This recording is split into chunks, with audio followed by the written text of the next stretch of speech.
Today I have some exciting news to bring to you about the General Skilled Migration Program in Australia for 2022 to 23. I'd just like to thank the Australian Department of Home Affairs for opening up this opportunity for us. The Subclass 190 and 491 visas are now open to onshore and offshore applicants. Hi, my name is Lydia Lago. I'm an Australian registered migration agent and New Zealand licensed immigration advisor.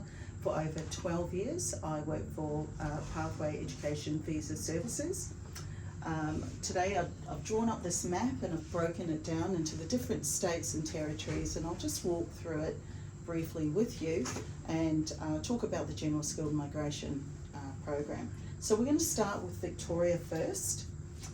So there's one pathway to permanent residency under the General Skilled Migration Scheme in Victoria.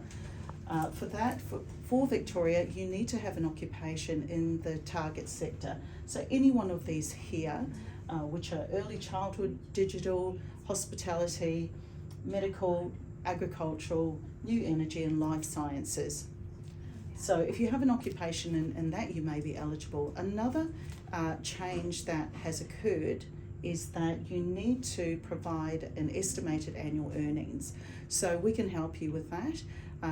The calculation is very specific. You need to provide your estimated earnings along with an up-to-date job description and a current employment contract. Okay, so that's Victoria. Now we're going to move across to New South Wales. So here we have, again, onshore and offshore applications available. For the 190, the subclass 190, which is for urban areas, the occupation must be on the skilled occupation list. You need a skills assessment, have been residing in the state for at least 6 months, and work experience is required in certain occupations. For the 491, which is regional parts of the New South Wales, there is a 3 months residency requirement, and there's two pathways there through RDA, which is the Regional Development Area. So if you're working in certain parts of regional New South Wales, and an investment pathway in New South Wales. The next is the ACT, First Territory. So in the ACT we have the Canberra Matrix, which has been there for a long time, and that still remains. Okay, so we have 3 different pathways, which are basically the 190, which is for urban areas, the 491, which is for regional, and also small business pathways. So they all are measured against the Canberra Matrix, and you may be eligible under any of those 3 pathways to permanent residency. Okay, now we're going to jump across to South Australia, again open to onshore and offshore. There are 5 pathways. So if you're a graduate from South Australia, that's the first stream. You could be working in South Australia or working in outer regional parts of South Australia. You could be a long-term resident in that state. The last stream is for highly skilled workers in South Australia. Okay, the 5th state is Western Australia. So up here we have 2 streams. You have the first, which is the general stream. So you need to be living in Western Australia. How the priority system is worked out here is that you need to have a high number of points, and it works on a first in, first served basis. So if you have high points, you'll then be selected on whether you are in the queue first or not. So that's how that works. The second stream is for the graduate stream, and that's split into 2 for higher education and vocational education training. Okay, so that is Western Australia. Now we move across to Northern Territory, the second territory of Australia. So for the 491, that for offshore applicants, you're only eligible for the 491 regional subclass visa. If you are looking to apply for a 190, you need to have at least 6 months of employment. Alternatively, for the 190, which is in urban parts of Northern Territory, if you're a graduate, you need at least 6 months of full work rights on a Subclass 485, which is a postgraduate visa. The other stream for 190 is also requires 2 years of residency in Northern Territory.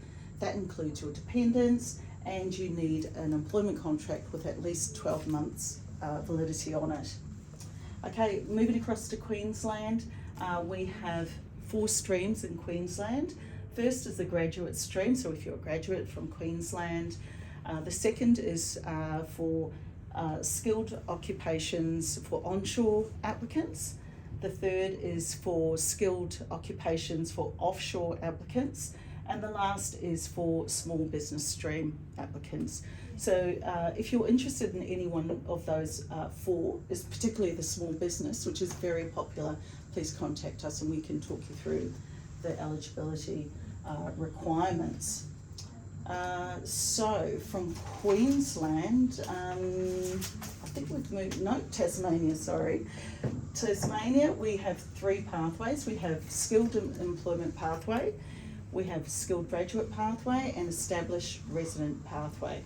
So basically the priority is worked out on 2 skilled occupation lists, the critical list and the skilled occupation list.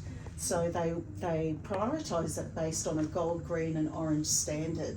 And again, if you want to know if you're eligible under any one of these 3 pathways, and if you appear on the critical or the skilled occupation list, you need to contact us and we can talk you through that. So the popular course options here, I've just summarised here briefly. These are the course options which we recommend, that if you're thinking about what courses can I do that will bring me closer to permanent residency, these are the occupations that we recommend.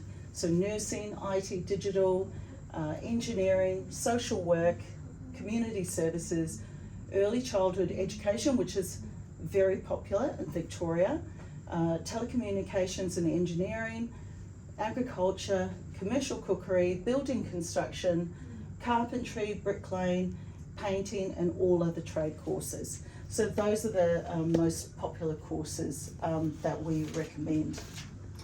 If you would like any more information about any of the General Skilled Migration Scheme, or you would like information on course options, please do not hesitate to contact us on 1300 4 Pathway or 1300 472 849. Thank you.